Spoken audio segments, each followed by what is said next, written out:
The Final Hours of Muriel Hinchcliffe M.B.E. by Claire Parkin. Read by Jenny Funnell.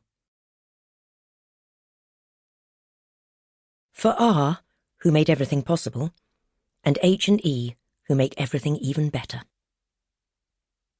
Oft have I heard that grief softens the mind and makes it fearful and degenerate. Think therefore on revenge, and cease to weep. Queen Margaret, second part of King Henry VI, William Shakespeare. Life's not fair, is it? Some of us drink champagne in the fast lane, and some of us eat our sandwiches by the loose chippings on the A597. Victoria Wood.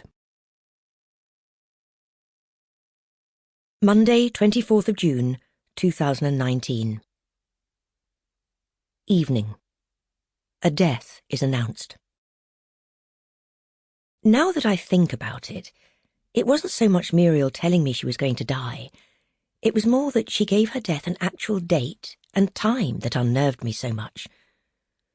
I am well acquainted with Muriel's prophecies, unfailingly vague and melodramatic, invariably relating to her health or safety.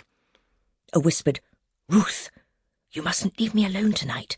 I feel the angel of death's icy palm caress my cheek during EastEnders." That sort of thing.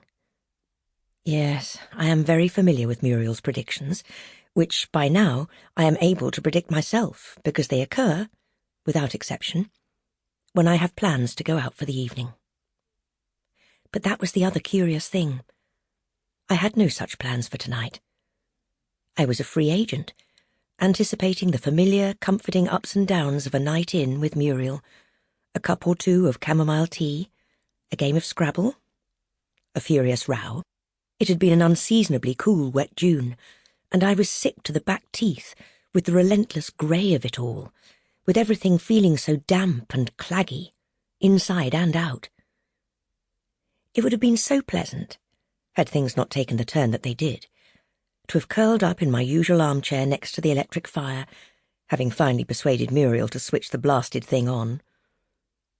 As it was, when she made her declaration, I was on my knees, scouring the dry skin from her heels, while she reclined in her wheelchair, the soles of her feet raised with the aid of a heavily embroidered velvet cushion, a crimson pom-pom-edged monstrosity that even I consider prehistoric, and I am just as old as Muriel. Only 15 seconds separate our forays into the world, 76 years ago. Her feet were an absolute sight, and I felt deeply ashamed of my lack of care because I am Muriel's carer, as well as lifelong friend and confidant. There is no one but me to look after her, and the crusted skin, ram's horn nails and cheesy fungal infection burgeoning between her toes, betrayed the shabby, neglectful creature I truly am. What else do I remember? I know we were listening to the Archers, or rather Muriel was listening, as I scrubbed away with a pumice stone, dipping it intermittently into a bowl of soapy water, while she frowned and shushed me. I don't recall what I was thinking, though I did notice the sun's glare spotlighting the greasy fingerprints on the bay window, which caused me to cast a more critical eye than usual over the rest of the room before wishing I hadn't because, oh God, the mess. Dirty dishes, at least 3 days' worth, stacked on the hostess trolley at Muriel's side, mounds of OK and Hello magazines spewing over the seats and arms of 2 brown leather, button-back sofas, crusty ferns and parlour palms sulking over the rims of the chinoiserie planters, and deep layers of dust blanketing absolutely everything. Bookshelves, table nests, dado rails, the TV set, and a teak cabinet displaying a collection of curios acquired during Muriel's lifetime.